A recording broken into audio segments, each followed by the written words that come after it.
بسم الله الرحمن الرحيم الحمد لله رب العالمين والصلاة والسلام على سيدنا ونبينا محمد وعلى آله الطيبين الطاهرين واللعنة الدائمة الأبدية على أعدائهم أجمعين إلى قيام الدين.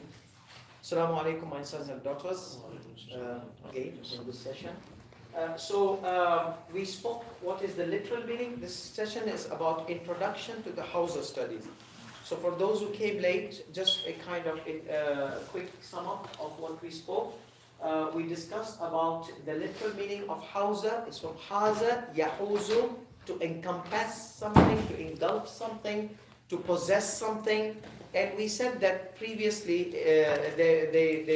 when somebody wants to learn Islamic education, they'll come to the masjid, and then there will be a halaqa, a circle, with 4 or 5 students, for example, and a teacher teaching them.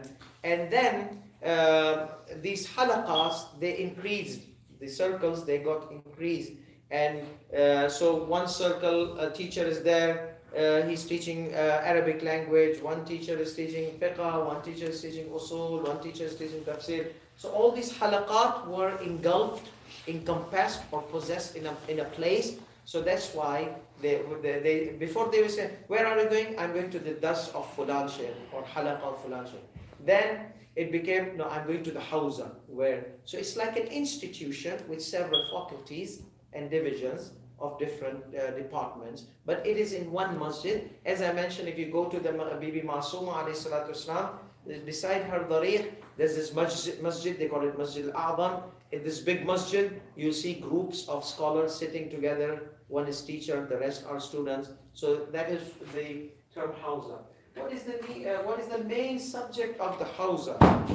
We mentioned it is fiqh. It is fiqh. That means the Islamic laws. So Islamic laws. Why fiqh? Why do we study fiqh? We said because the highest level in any intellectual society, not corrupted society. Corrupted society, you can have different people, they might have the highest position, wealthy people or whomsoever. But in an intellectual society, if anyone does problem, even president, prime minister, whatsoever, the highest position, they have to stand in front of a judge, supreme judge. That means law. So the lawmakers, those who are graduated from school of law, professionals in law, they are the one making the laws of a community, any intellectual community, to make a systemized, proper, balanced community. And people, they vote. They don't make laws. They vote on laws. But the lawmakers are the one who make law. That means Islam being part and parcel of an intellectual society, it becomes necessary for every Muslim to have an institute of law, Islamic law. Because our salat is governed by laws. Our fasting is governed by laws. Our hajj is governed. If we go hajj, if we don't learn the laws of hajj, then kiss your hajj. Goodbye. Okay? In Swedish we said hej då. So if you pray without knowing the masail, the Islamic laws, kiss your salah. Hej då. And the same thing, our fasting in the holy month of Ramadan. So these laws are important which govern our lives. Buying and selling, marriage. What's your name, Nasa? Let's say Muhammad Abbas found a nice, decent Momina wife. She is also studying Hausa and he wants to get married but doesn't know the laws of marriage. So, kiss your marriage. Goodbye. Hey, no. So that's why the law is in your marriage, in your buying and selling. You're a businessman. Some of these, they're in economics here. So we have a riwayat. Whoever does business without understanding the law, the laws of business, then he has got himself indulged in the sin of usury, riba, sood in Urdu language. Okay, so even the businessmen, they have to learn the law. So Islam, the law governs as it governs in any intellectual society. Your driving has laws. You're being a citizen or a person who's living, you have to follow the law. Laws of driving, laws of schools, laws of work, laws. Islam is also part and parcel of an intellectual society. So that's why the law has the highest position in making Islamic system, or Islamic system doesn't mean that you have to make an Islamic community like Islamic. No, your house is an Islamic system. Your school, your own school, madrasa, Sunday school, is an Islamic system. Your family members, when they come, there are. So we have to have laws to govern. So we don't need to have a land to learn the law, you see. But to live an Islamic life, we need to learn the law. We don't need a land to learn the law. No. To live an Islamic proper life, we need the law. So that's why that goes. Now in Hausa, they teach you Islamic law, the whole Bible of law, I call it, just as a metaphor, from A to Z, every single law. Because in masajid, Islamic centers, we just learn laws of salat, laws of fasting. If you go to Hajj, laws of Hajj, bits and pieces of laws here and there. Food, halal food, haram food, you see, attire, hijab, laws of hijab, this. These are our community. But when we go to Hausa, they teach us every single law which has been produced by the old ancient scholars of Hausa till the school. So our scholars, the giant scholars, Sheikh al-Mufid was a scholar of law. Sheikh al-Tusi, scholar of law. Sayyid al-Khui, scholar of law. Sayyid al-Sistani, jurist. All these maraja, they are jurists. They are the men of law. So that's why. So then we start learning analysis of law. From where did this law come?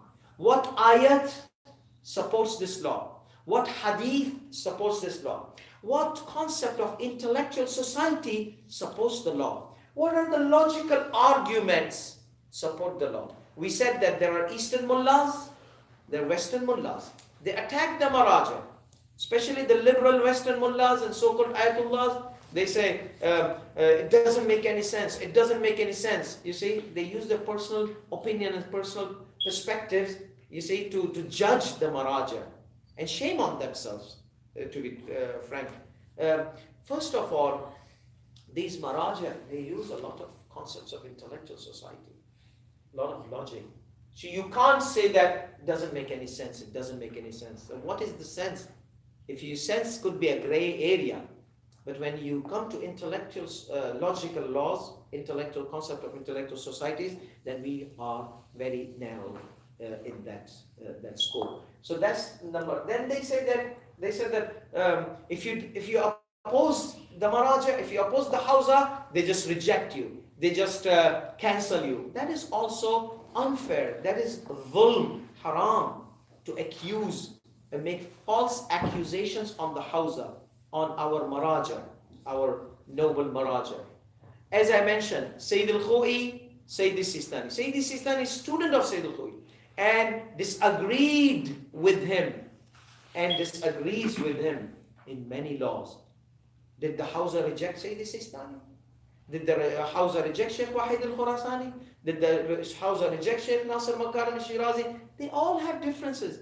So it's unfair to say that if you go against them, in your opinion, they reject you. No. Obviously, if your law, if your deduction is not based on proper deduction and the concept, obviously your thought will be rejected. But you can't blame them that they reject you because you differ from them. No, because these differences are there. Sheikh Wahid al-Khurasani has different than Sayyid al-Sistani. Sheikh al-Fayyab has different than Sheikh al-Wahid al-Khurasani in certain laws. So there are laws. So we don't see them rejecting. The third problem was that the ethical problem.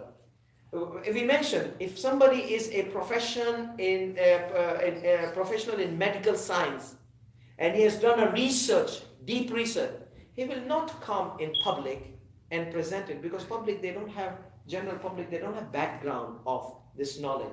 So it will be crazy, he'll be out of his mind, insane to come and present his high researches in lay public. No, you bring doctors, discuss with them, argue with them, same professional, same level.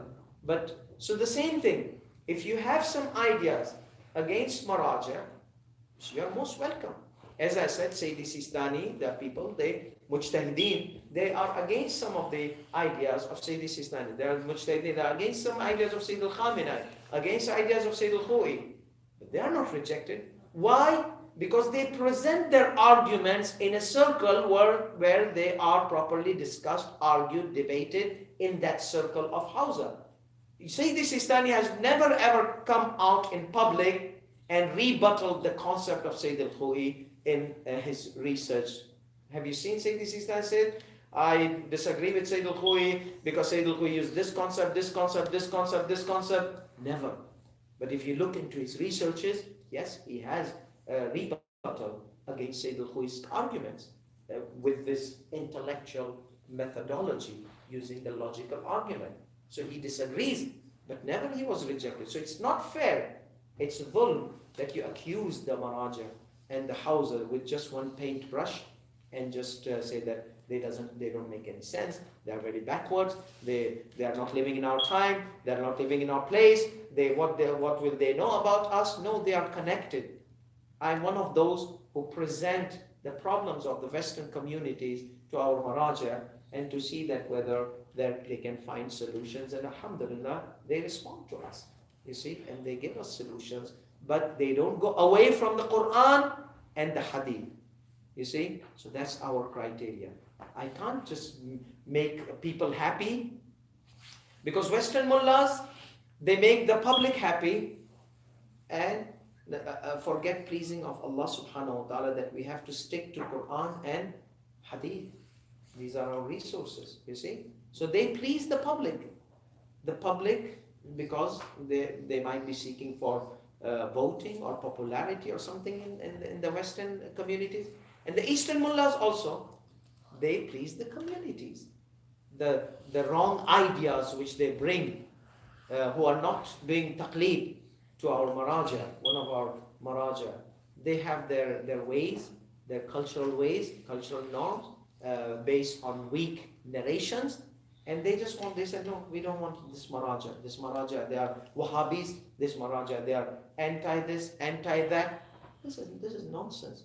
Our Hausa has secured the Shiism, the core Shiism, from the occultation of the Imam Ajjalallahu Ta'ala Farajul Sharif till today. And it's continuing to do that. It doesn't care about the public. You see? Pleasing the public is not their way. They are, as I mentioned, they do not get salary from the businessmen, from the rich people, from the government. Their support is self-support. Whatever comes from Khoms, they are the authority. They are the judges, you see. So they are, we call them Na'ib Imam, representative Imam, because Imam used to teach the law. You see, Fiqh Ja'far as-Sadiq, alayhi salatu wasalam, Imam Sadiq used to give fiqh. And that's why we are called Ja'fari, because our jurisprudence is from Imam Ja'far as-Sadiq, alayhi salatu wasalam. So therefore, Maraja, those who study the fiqh of Ja'fari and analyze it properly, authenticating the hadith, using the intellectual concepts which are presented by Imam Ali alayhi salam and Ahlebait, not something new, and analyzing the Quran using the method of Ahlebait. Those are the one we need to follow. Not some hocus pocus coming from West or East. Eastern mullah, Western mullah, they consider themselves ayatullah, they bash our ayatullahs, they mock our ayatullahs, and then they gain public pleasure, and they get, we don't care. I mean, Imam Hussein alayhi salatu wasalam, how many people were with Imam Hussein alayhi salam?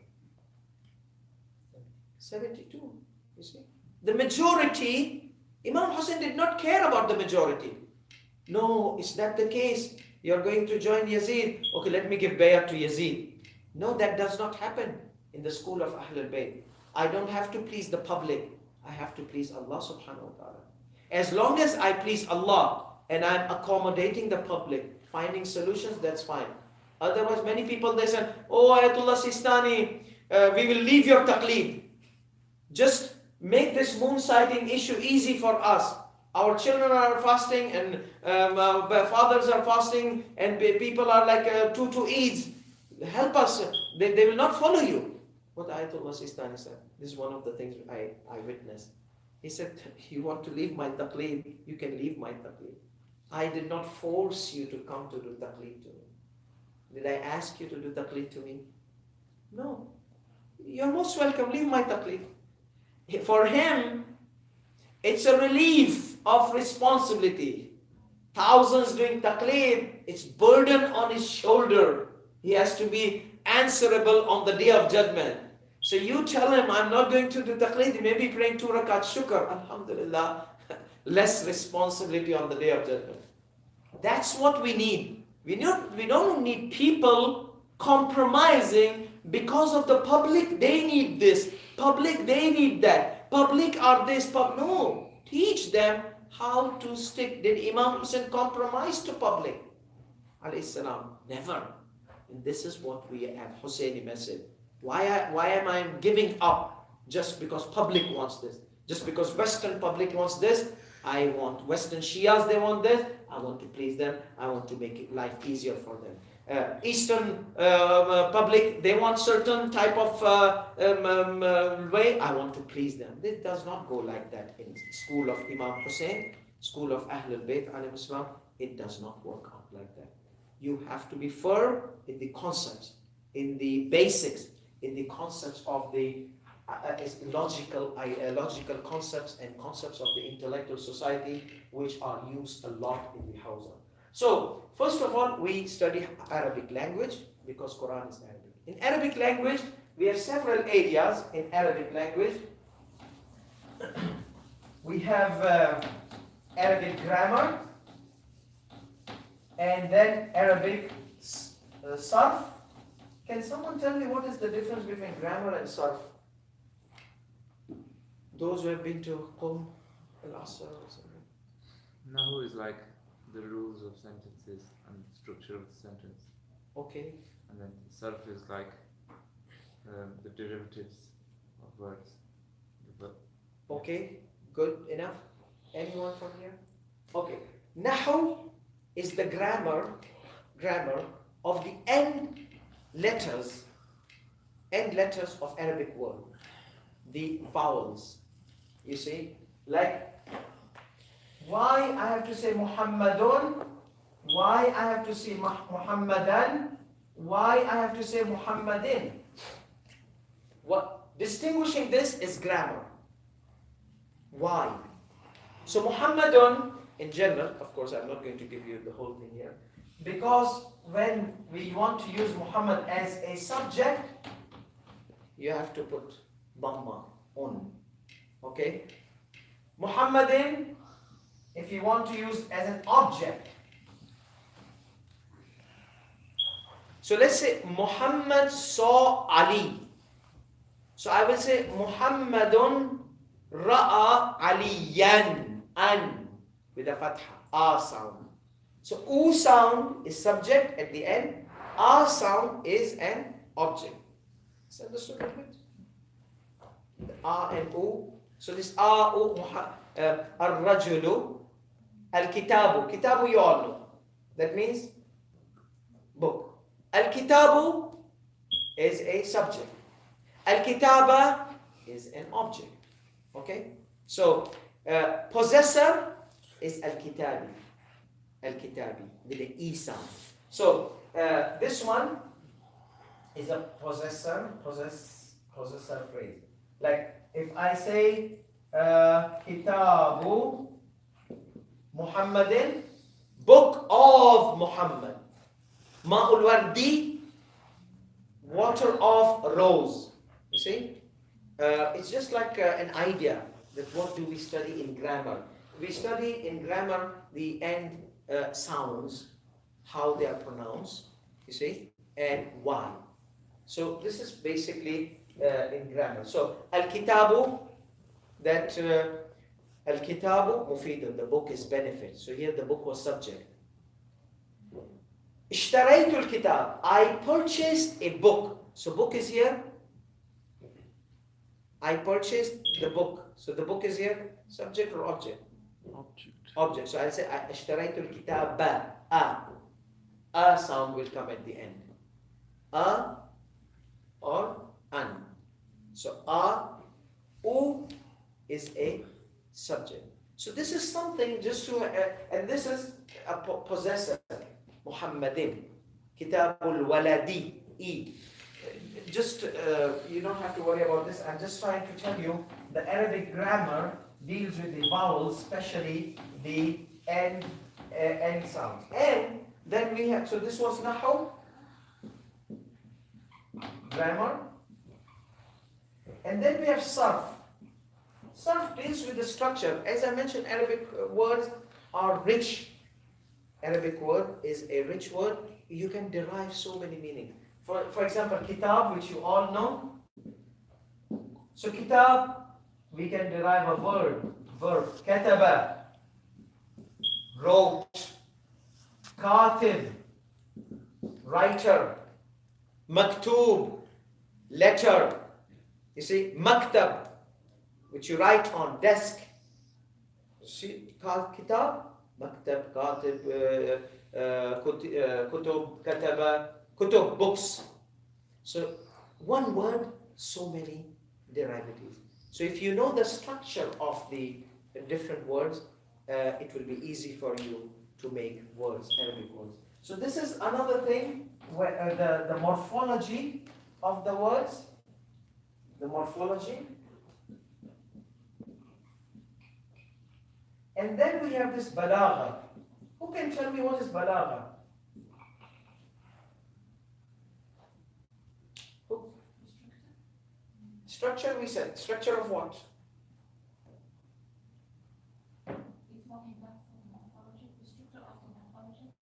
No, morphology is the words, how to mold the words with different moldings. But balagha is eloquence. Eloquence. Science of eloquence. Because Quran is an eloquent book. You all know what is eloquence. You see? So, like if I say Abbas was Qamar Bani Hashim, moon of Hashimite. So was Hazrat Abbas a moon? No. But he was shining. So it's a metaphor. So Quran is packed with so much balagha. Quran, in fact, challenged the Arabs with the eloquent, or no one could defeat the challenge, defeat the intellect, the eloquence of the Quran. Okay, Mehdi, are you with us? Yeah. So this is the science of eloquence. These are the main things we study in Arabic language. And grammar, we study a lot in Hausa, a lot. There are different schools of grammar in Arabic language. And then we said we study the Quran. What do we study in Quran? Tafsir. Tafsir, Quranic analysis. How to analyze the words and the sentence of Quran. What is the literal meaning? What is the metaphorical meaning? When do you take the literal meaning? When do you take the metaphorical meaning? All these things are very important. Why? Because Quran is one of our sources. One of our sources. Then, besides that, of course, we have Ulum al-Quran, science of Quran. In this science, we study how can we prove that Quran is authentic. Remember, it's our main book. So Westerners, when they ask us, we all need to have strong answers to respond to them. Okay? Because Quran challenges every time. So how can you prove the authenticity of the Quran? When was the Quran descended? How was the Quran descended? When was it written? How was it presented in the community? What are the causes of descent of the Quran? So all these different things we have to understand to get a full grip of the Quran. So tomorrow somebody asks me, why do you Muslims have Quran? We say, why do you follow Quran? Prove it to us. So this gives us a strong argument. Because let me tell you one thing. If you can't prove Quran is authentic, you can't prove the prophecy of Prophet Muhammad sallallahu alaihi wasallam. If you can't prove the prophecy of Prophet Muhammad sallallahu alaihi wasallam, you can't prove the wilayat of Imam Ali ibn Abi Talib alayhi salatu wasallam. If you can't prove these three components, your Islam is based on weak foundation. Weak foundation. So, kiss your Islam goodbye. Kiss your Islam, hey on. You see? So Islam is founded on strong. So that means Quran, you have to prove that the Quran is authentic book. By that you will prove all the other fundamentals of Islam. But if you do prove, because Quran was the reason people, they were embracing Islam. People, they were believing in the Prophet sallallahu alaihi wasallam. That was the main important component. We will need 10 minutes, then we will prepare for Salah. Okay, so then we have Hadith. Hadith, we have, is our second resource. But remember, our books of Ahadith, whether it's Shia or Sunni, is packed with so many fabricated Hadith. Even in our books, many times you hear from the members, Ahadith narrations, many of them are fabricated and many of them are weak Hadith. Weak Hadith. So, if it's weak Hadith, it does not give me knowledge. It gives me probability.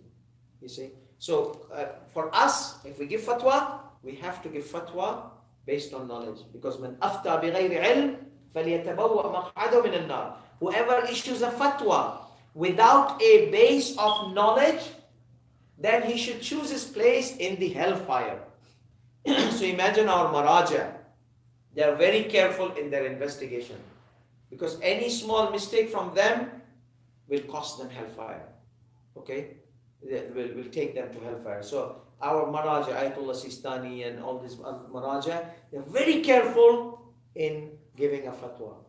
They will never ever give a fatwa based on a weak hadith. I can guarantee you that. Because I've studied the researches of the Maraja. They will never. If they're hesitant, I don't know this hadith, should I rely on it or not?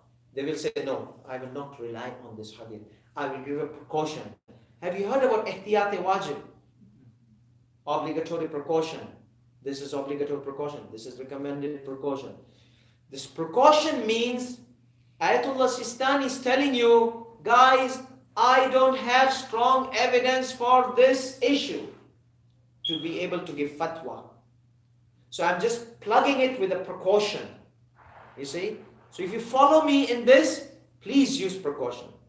Otherwise, I am giving you an option to refer to another knowledgeable marja who allows you to leave this precaution. Who allows it. But when he gives fatwa, like moon sighting is a fatwa, you can't go to another maraja here and there. No, that means he's insisting that I have firm knowledge on issuing this fatwa. Because he can't give fatwa without firm knowledge. Otherwise, he will have to choose his place in hellfire. So that's how we trust in our maraja. They are being very precaution. Whenever the narrations are not strong, they're using a lot of precaution there. So we have to trust in our maraja. Many times people, they say, our maraja have failed us. I'm telling them, we have failed our maraja. Shame on us that we are talking like that. They spend like their age in Hawza to help us out. That whatever is knowledge, strongly they believe, they give fatwa. Whatever is not based on knowledge, they give ihtiyat. Shame on us. If we say like that, we have failed our maraja. And how dare these people, they say from the mimbar, we have failed our maraja. And it's a shameful situation.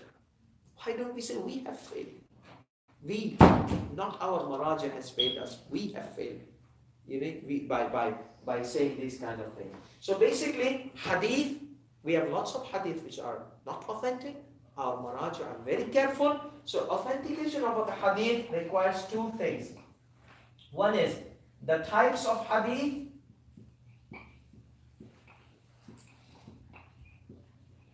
Like to define this hadith is sahih, authentic. This where our ikhbari brothers, they just disagree with us. They say, no, there's no sahih hadith, there's no sahih this, that. everything is sahih. You know, even the contradicting hadith is sahih. Even if it does not agree with your logic, it's sahih. Even if this sahih, it's everything. No. That's why we trust our maraja. Because the Prophet said, sallallahu alayhi wasallam, there will be fabricators on me. Imam Ali said so, salamullah alayhi. The Imam Sadiq alayhi salam said that there are fabricated hadith, fabricators.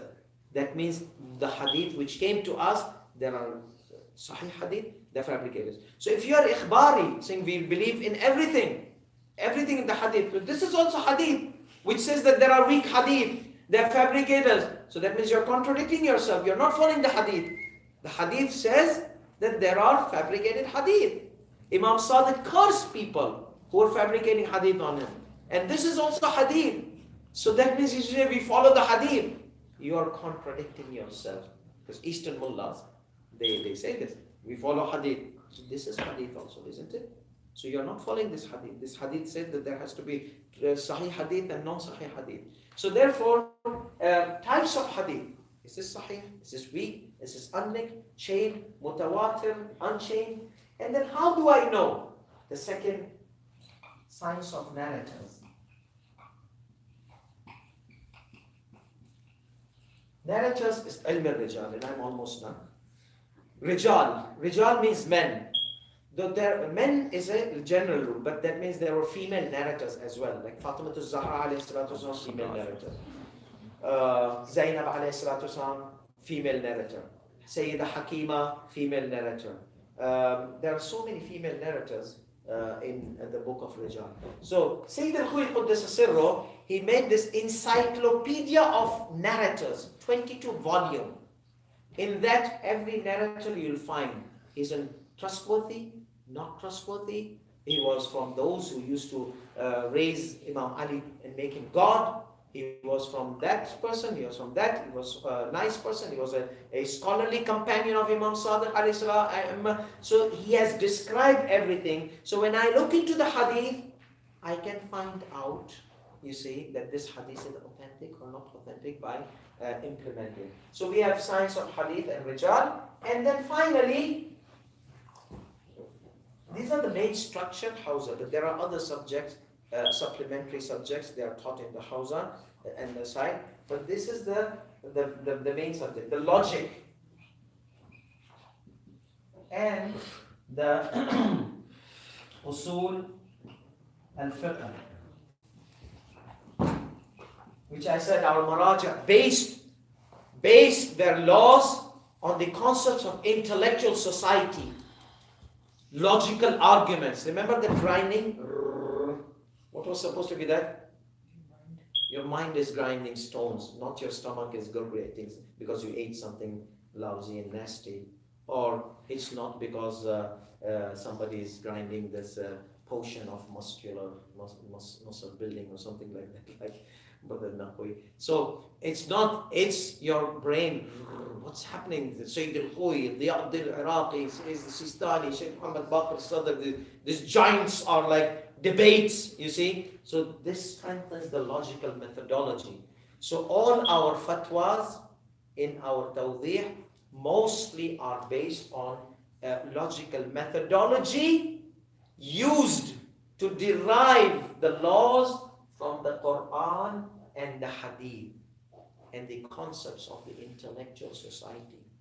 See? So this is a very important thing that we need to understand, that Hawza is not just personal opinion of the Maraja. No, most of our top level Maraja, top rank like Sayyidi Sistani and Shaykh al-Wahid al-Khurasani and others, the top ones, they have spent most of their life teaching, understanding, modifying, rejecting those which are not based on, because Sayyid al-Khuwaylid rejected a lot of concepts which were considered logical arguments. He rejected them.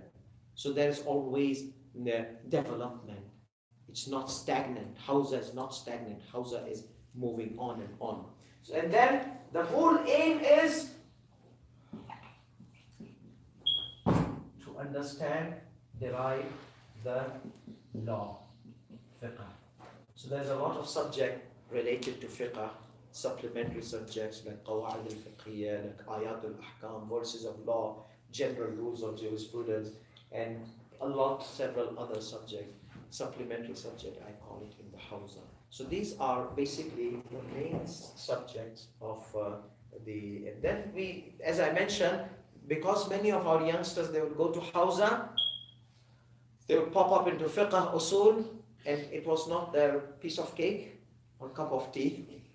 So they would come back to their hometown, spending a lot of money, getting nothing. So now, because as I mentioned, many of them, they think Hausa is Islamic education. So they started making institutions in Najaf and Qom, that people, they come, they take general Islamic education, general Islamic knowledge. Like when you went to Al-Asr, what was the main subjects you learned? Fiqh.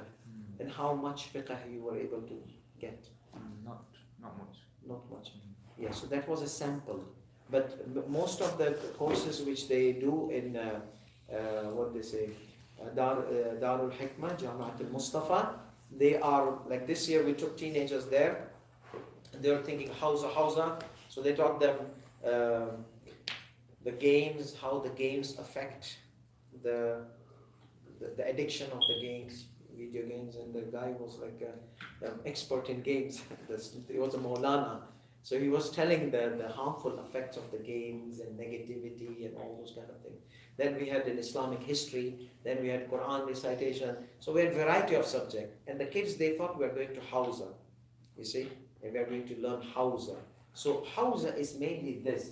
But now they have made these institutions to focus more on the needs of the community members and the generations who, because when we grew up, every day we went to masjid, every day we got dars. This everyday thing is kind of difficult in Europe, you see.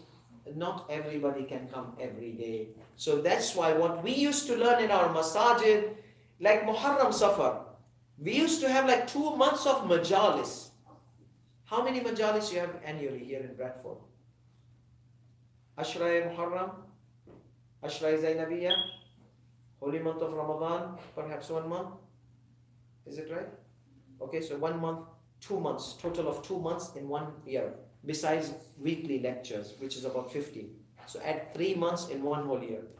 So in Europe, most of the youngsters and teenagers and even family members, they get to learn 3 months, about 3 months.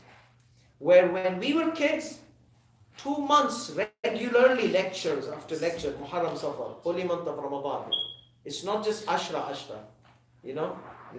Then we have Ashra, Ashra that, and every week we will have like a Thursday night, Friday prayer, and the sessions. Every day we were in masjid. So we had dars every day. So that everyday thing is missing now from the European communities or the Western communities for the community members and the kids. So what happens that now, if somebody really wants, they have to go to Qom and Najaf or in Islamic Institute to learn what we used to learn in masajid. Like in Pakistan, in Imam Barga and those who have lived there, or in India, you have entire year there's something going on. Majlis of this, majlis, death.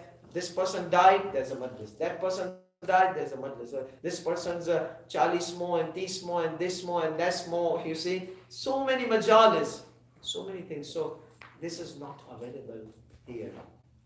After 10 days of Ashura, 11 days, most of the communities, they stop, take a break until Ashra Zainabiyya. And then if some communities, they do be Fatimatu Zahra, Ashra. So the whole thing is like 1 month.